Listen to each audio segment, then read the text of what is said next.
السلام عليكم، نتمنى تكونوا بخير وصحه جيده ان شاء الله يا رب. اليوم نبداو في حلويات العيد. هاد الحلوى تقطع لكم 70 حبه، تجي بنينه وشحال ما طالت تجي بنينه.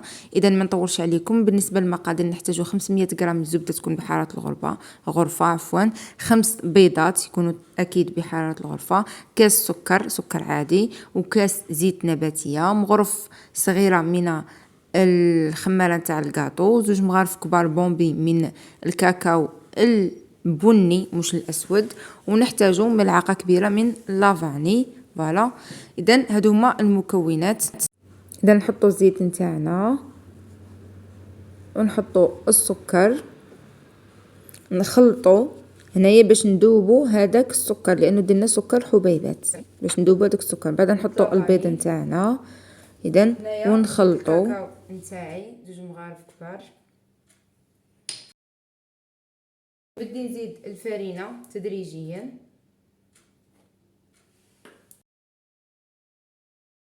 غادي نضيف هنايا عندي جوز ما حمصته ما والو طبعا اكيد. هنايا جوز هذا اختياري، عندي 3 مغارف كبار نتاع جوز. اذا نحطهم كيما شفتوا هنايا راهم محرمشين، هرمشتهم برك شويه ما هرمشتهمش بزاف. شوفوهم، نزيد نكمل نواصل نلم العجينه نتاعي بالفرينه، يعني حطوهم في هذه المرحله. تحطوا نصف كميه الفرينه، زيدوا كملوا حطوا الجوز نتاعكم، وزيدوا كملوا واصلوا تحطوا الفرينه نتاعكم.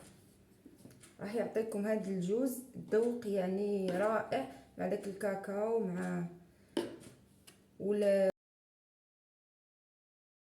شوفوا كيفاش تجي دايره، تجي طريه. شوفوا هنا الجوز كيفاش يخرج منها، شفتوا كيفاش الجوز كيما هكا خليوه. تنغطيها ونخدمها، نبدي نشكل.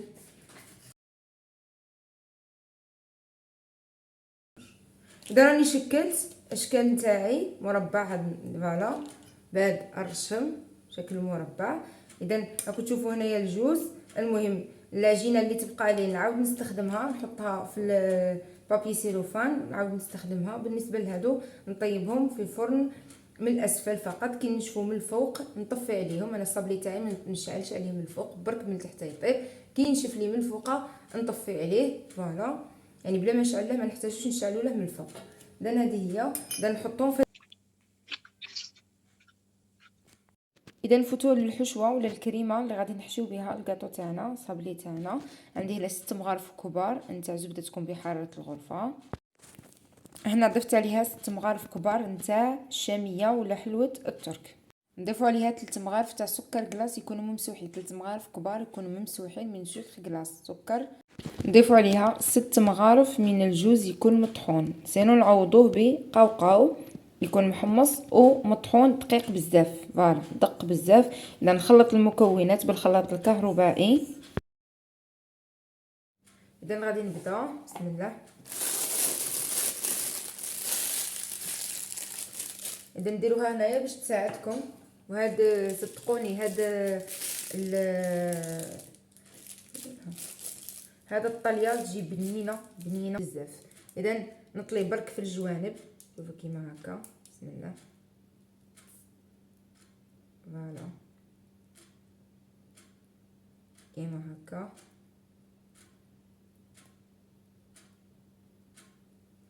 وفي الوسط نحط شوكولا تاعنا،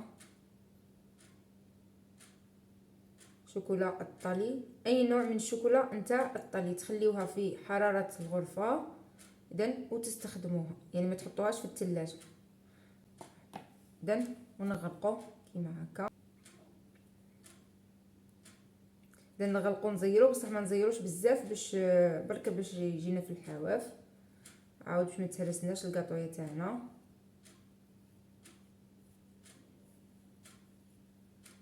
هادو ما شحال ما عطل هذا الكاطو، يعني هو بقى لكم مده شحال ما يجيكم بنين. لذلك يعني خممت هو اللي نديره نبدا به في الكاطو تاعي، لانه شحال ما قعد مده شحال ما يزيد يولي ابن يعني. وهنا جبت شوكولا سوداء بدون اضافات، يعني ما تزيدوا لها والو، وجبت هاد لي موتيف اللي راهم ينباعوا هنا فيها 70 حبه، غادي تناسب لي مع الوصفه نتاعي اللي عندي 70 صابلي، يعني حبه مع حبه كتلصقوها تجيكم 70، تجيكم نيشان مع هذا الموتيف فيه 70. اذا بدي نحط فيها شوكولا تاعي كما قلت لكم بدون اضافات، ونحطها في المجمد حوالي 5 دقائق حتى 7 دقائق ونولي لكم. اذا هذه هي نتاعي. شوفوا هنا بعد ما ديموليتها ها هما كليموطيف تاعي. وهنا جبت شوكولا سوداء، ضفت لها 2 معالق نتاع زيت نباتيه، ونحط عليه نحط الكاطو تاعي، نحط عليه شوكولا الدايبه. وهنايا مباشره بعد ما نستقطر داك الشوكولا الزايده نحط عليها الموتيف ونخليها تنشف.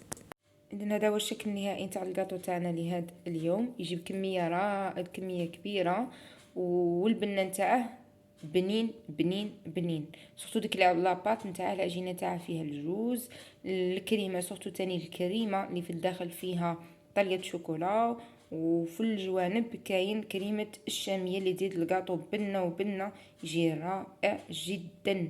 وديك العجينه اللي فيها الكاكاو والجوز اذا يجي رائع. نتمنى تجربوه وتردوا عليا في لي كومونتير، لانه بالفعل يستحق التجربه هذا الكاطو. والشكل نتاعه كما شفتوا هنايا زينتها بشوكولا هذه بالحليب، ثاني بشوكولا سوداء، يجي بنين بنين. دوك نحاول نقسم معكم حبيبه تشوفوها كيفاش دايره من الداخل.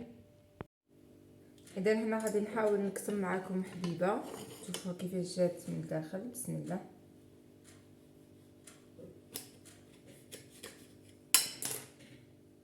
شوفوا هنايا هذاك الجوز كيفاش داير في العجينه، شوفوا كيفاش تجي من الداخل. اذا نحاول تشوفوا هنا كيفاش تجي دايره، تجي مفرته بنينه. شوفوا تجي رائعه. نتمنى تجربوها وتنال الاعجاب نتاعكم. والى وصفات اخرى دمتم في رعايه الله وحفظه، مع الف الف سلامه.